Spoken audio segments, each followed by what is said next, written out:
Hello, and welcome to the Sunday meditation at the Light Institute of Galisteo and the Sanctuary of Light. For those of you who are joining us for the first time, we divide this meditation into 3 parts. In the first part, we ask our divine higher self. It's the intuitive essence of your soul. It's your own inner voice, to take a form so that your consciousness aligns to the qualities of that form. It takes a form, then we draw that form into our body and we sit in meditation.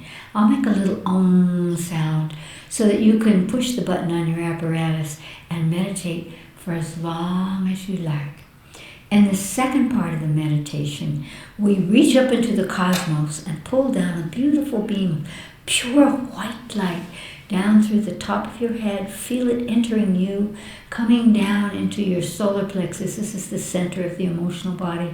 And as we exhale, we laser that light out from us across our planet and back up into the sky. And in this segment of the meditation, we do nothing but breathe in, draw the white light out, down, exhale, laser it out across the planet and back into the cosmos. This slow exhalation allows the brain to move into the beta, from the beta to the alpha and the theta states of deep meditation. You'll love it. It's a great relaxation. It's a great expansion of who you are.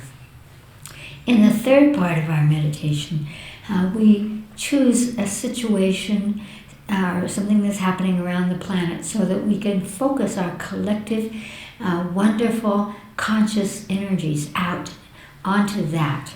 And this week, my own higher self gave this one to me, and I love it. It's about our oneness, because across the planet now, wherever you are, whomever you are, you have just experienced or will experience, and the last couple of days are around now, the winter snow moon, it's called. It's the full moon. It's a beautiful moon. And I love looking up at the stars every night and at this full moon and thinking to myself, all humans are looking at this in their own time frame, but we are all connected through this beautiful cosmic blanket of sky. Stars that feed to us energies, cosmic energies from beyond, and our own moon that whispers to us. And so what we're going to do is we're going to extend that energy of oneness as if we were seeding it, and even imagining again that all humans can look up at the sky, and when they see the moon and they see the stars, they know that every human is also connected to each other through that beautiful blanket of sky. So that's how we're going to do that. We'll begin with a little breathing in and breathing out.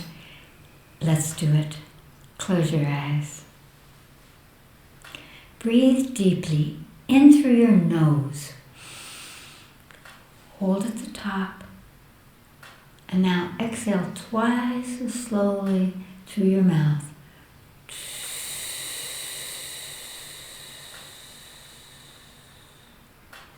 Once more. Breathe in through your nose. Hold. Exhale through your mouth and extend that light.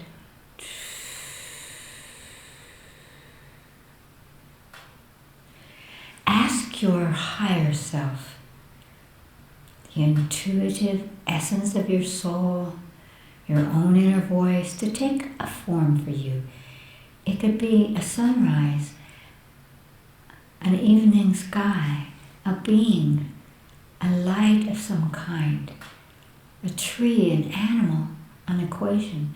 Just ask your higher self, again the megaphone of your soul, to take form for you.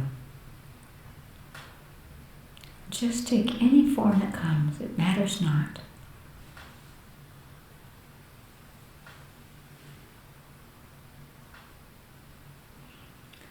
And now, ask your higher self to touch your body where you hold your divine essence at this moment. Could be anywhere in your body. Just imagine that your higher self is touching your body where you hold your divine essence.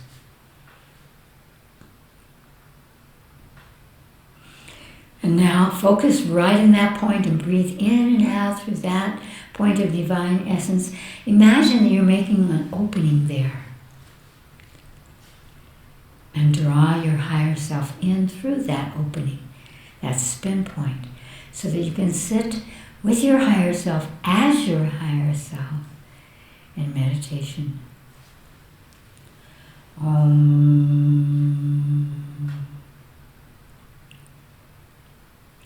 Reach up into the cosmos and imagine that you are gathering and magnetizing a beautiful beam of pure white light. Draw it down through the top of your head, down into your stomach, your solar plexus. And from there, laser it out from you and envision it traveling across the planet and back into the sky. And breathe in, draw the light down. Exhale, laser the light out from you across the planet and back into the cosmos. And simply continue to follow your breath for this part of the meditation.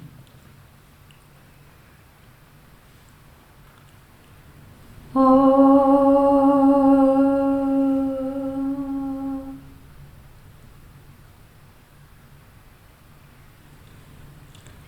Gather all of humanity. Imagine 8 billion plus humans. Gather them into your mind's eye, all of humanity. And if you were seeding the awareness of this or giving the experience directly to all of humanity so that we remember and feel that we are all blanketed by the comforting sky surrounding us, that we, each and all of us, are together. We are soul family. So feel that. Now, ask humanity what color it needs from you so that each one feels that oneness, that connection through the sky, on Mother Earth, to each other. The truth, we are one soul family. And the moon and the stars help us to see that, remember it.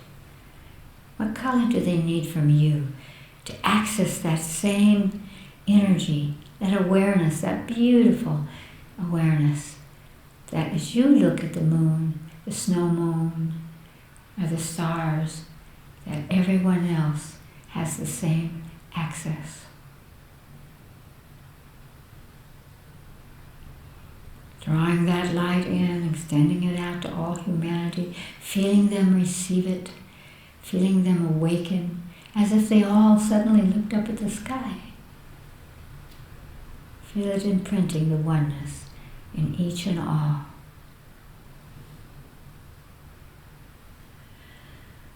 Oh.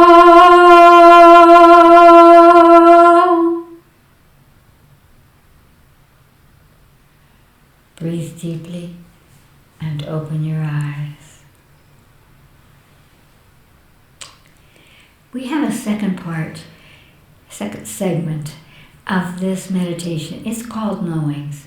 And people from around the world send in questions every week that they would like for us to focus upon in order to uplift us and everyone who's participating. Allison will tell us the questions that have come for this meditation. Allison? The first question is from Summersville, West Virginia, in the U.S.A. West Virginia. Yes? Is it presumptuous of me to think our religions are holding our religious templates, like Jesus, Buddha, etc., in a crystallized, constricted ideology that doesn't allow for their evolution or the evolution of our species? Wow! You probably don't know this, but I wrote a whole book about that. It was called The Evolution of God. The Evolution of God. And that's exactly what I'm talking about. How limited it is to think that we ourselves, after we pass, will always be ourselves, that we're not something much greater. We are flecks of divinity, of cosmic divinity. And Jesus and Buddha and all of the great beings, the avatars who have come to create a focal point of a connection to the divine source that belongs to everything that is cosmic, beyond universes that is cosmic, that they are still sitting there in the form they have, and that the way that humans have interpreted the beautiful teachings of every religion, every great being, not just the ones that we call Buddha or Christ or any of the others, that they're still sitting there. But it is true, in terms of cosmic law, that we do hold them in crystallized form in the same way that we hold those that we've loved that have died. We still think of them as we knew them. But we never really knew the essence of these great avatars, of these divine beings. We only saw the flicker and what has been written down or what others have said that were who they were. We cannot stop the evolution, the flowing, I call it the streaming of the cosmos, where everything is continually evolving, everything. And your soul is part of the one soul, part of the Christed, part of the Mohammed. All of those energies, all of those great beings. And even you have had lifetimes where you have expressed and taught and learned and reached and connected to the essence of divine truth. And so it's not presumptuous. And what I would say to you is, be brave. Know that it is your right and your intelligence and the power of your heart and the wisdom of your consciousness to sort through what has been passed down in religions that crystallizes these teachings in ways that may not speak of the awareness that we have in today's world. But we want the core of those energies. So find the ones that help you to live on the highest octave, a truly spiritual octave, because spirituality is our essence. It has come with us as we have moved from the one soul into the individuation in order to facilitate not only the evolution of our souls, our human consciousness, but the evolution of all that is, and that is mostly unmanifest. So it influences the evolution of potential as well. Allow yourself to be a template for the highest good in each and every way. And know that, in fact, if you read all the great books and look as I did when I was doing this Evolution of God book, how they all dovetail, how they all say the same things, they simply say them in relationship to their own cultural realities. And this is so beautiful. So let us free them and ourselves and quicken our evolution. Allison? The second question is from Krabi, Thailand. Thailand. I've been there. Dear Chris, can you please give me advice on how to not be afraid of death? Oh, thank you for that question, because wherever people are from, wearing these intermediate bodies that we have, that we carry, we do because we don't remember that we've had infinite deaths and infinite births. Now in Thailand, most of the people, I don't know if you are a Buddhist, but most of the people are Buddhist, or other religions that embrace reincarnation, or the coming and going of your consciousness into different bodies throughout unimaginable times. And you know, I have actually been teaching and utilizing this awareness for 68 years. And so I certainly would say to you, don't be afraid of death. And it's not just somebody that could say, well, you'll come again. Because fear is not a word, it's not a thought form, it's an energy. And so we have to look at that in a different way, in a way that would really free you from that fear of death.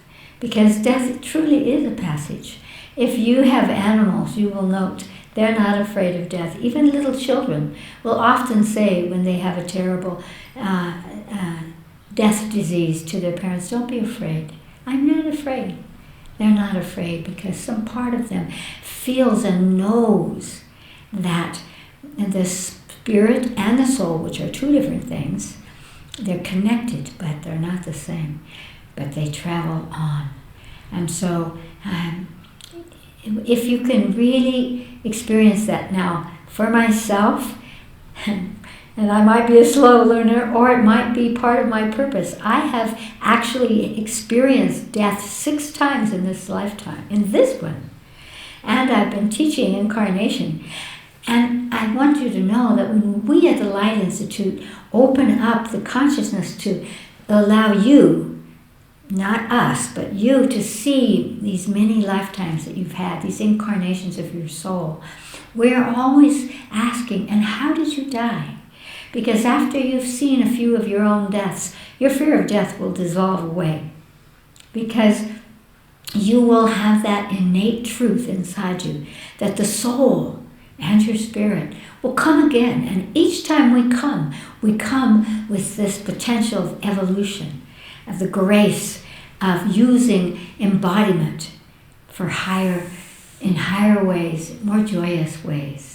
And so let's just do this quick thing. I call it an exercise in consciousness that you could start doing now to begin to teach your body to let go of its fear of death. You may have inherited that fear of death by seeing death, by your culture, by the stories that have come to you. There are many scary spirits and conversations about death that we don't need to engage in. We need to embrace our lives because we are here with a purpose. And that purpose could be as simple as exhaling love, exhaling the vibration of form. And so here's what we're going to do. Ask your body where it's holding that fear of death. And bring your conscious awareness into any place in your body because it's holding it in the mind of the cells and areas of your body. When you go there, you then can teach your body, train your body out of it by simply asking it what frequency of light, what color it needs. To dissolve that, to release the fear of death so that you can focus upon amplifying your joy of life. Until this last breath. Ready? Close your eyes. Ask your body where it holds fear of death. And just allow your body to, it might show you several places. Each of those places carries a story, but we don't need to look at the story. We just need to look at the energy and remove it. So wherever you hear your body will tell you so that you can hear it, or it can show you, or you could feel a place where you're holding this density of fear, because fear is very dense and slow. Where is that fear of death in your body now? Bring your conscious awareness into that place and just sort of dip in and feel it. Is it heavy? Is it dark? Is it closed? Does it have a scary energy? Ask that fear of death, that fear, what color, what frequency of light it needs to be released, to let the fear be gone so that that area of your body joins the rest of your body in the power of life. See what color just comes into your consciousness right now. And now just imagine that you're sucking that color. Color is the language of the cosmos. It changes and moves everything. Suck that color directly into that place in your body that's holding the fear, and command the color to absorb the fear, dissolve the fear in light, and wash it out of your body. Command that and feel it happening. And now allow your consciousness to feel the difference, to feel yourself imprinted without the fear of death, but the presence of life. And open your eyes. Now listen, I think there's another. The last question is from Bratislava, Slovakia. Slovakia. Dear Chris Griscom, thank you for the light you are bringing to our world. If possible, will you give an exercise in your knowings to help us find humor and be playful even in the darkest situations? And there are dark situations now, and there is not a country, there is not a place that is not aware of the darkness that's there and the heaviness that's there. And so, of course, I love giving exercises in consciousness because it's actually more powerful than any words, because it allows us to find for ourselves, to experience, to move in something that becomes real for us. And so, of course, when you say, where is that humor? And by the way, I find that humor and laughter are the greatest healing energies, and they are essential. And what happens when we have tragedies is that we feel that we don't have the right to be humorous or to be funny or to be happy. And so we close that off. When you close off happiness, you allow all the negativity to enter. And that we can touch that in an exercise the best is calling upon our inner child. We at the Light Institute call that an element of our true self, because every child is also connected to the invisible worlds, the streaming of divine energy. And so it's not the emotional child, it's the true child. And as you've noted, children can laugh at any moment until they've been told not to. And so we'll use our inner child then to give you a tool that will help you to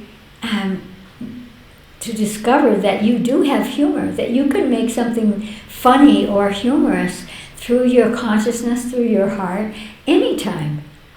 And that the more that you smile, for example, a smile is a kind of happiness, which allows for humor. It says, don't be caught up in the depth of these situations.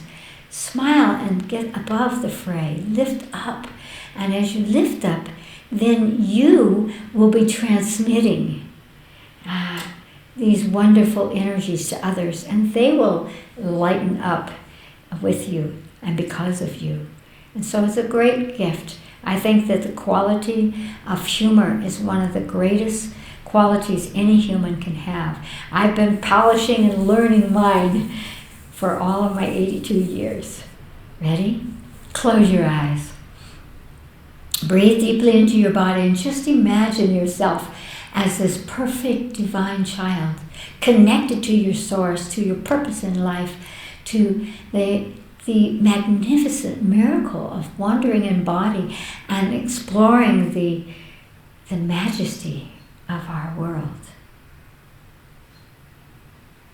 Feel that energy, because you have it. It's sealed within the mind of your cells. You're just now consciously calling upon it. Ask your inner child to give you a tool that will amplify the quality of humor, of laughter, of happiness in you, that will allow you to see that there will always be a way through any darkness. It's cosmic law.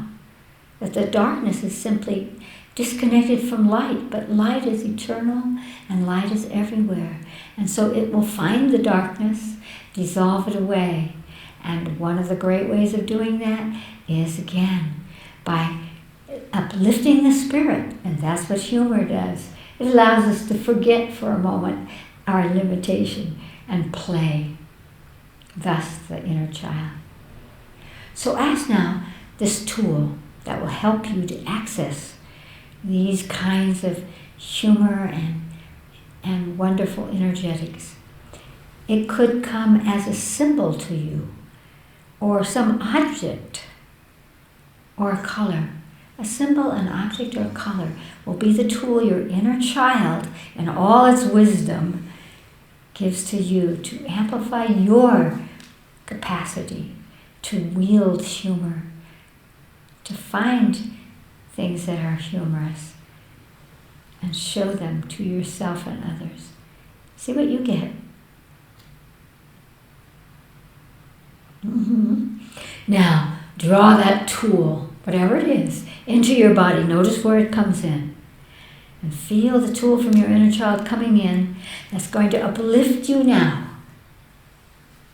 And then allow and command the trillions of cells of your body, each one to carry that tool, and feel that the tool is already beginning to peel away the heaviness and bring forward the gift of humor, the gift of laughter, the gift of happiness, the gift of truth, that we will go forward. We always will. We will always move into the light. It's cosmic law. The darkness will be discovered by light, and the darkness will dissolve, and the lightness will expand. So feel that tool flowing into the trillions of cells of your body and opportuning the awakening of higher octaves of humor and happiness. And open your eyes. You know, one of the ways that I have developed my sense of humor is to see how truly funny and humorous we humans are. The things that we hold on to, the things that we do, the things that we feel, actually very often, if you look at them, are quite humorous. So you might take a look at us and know that we're great. We're a great species, but a young species. And the humor that you bring forward here will help us all. Great love.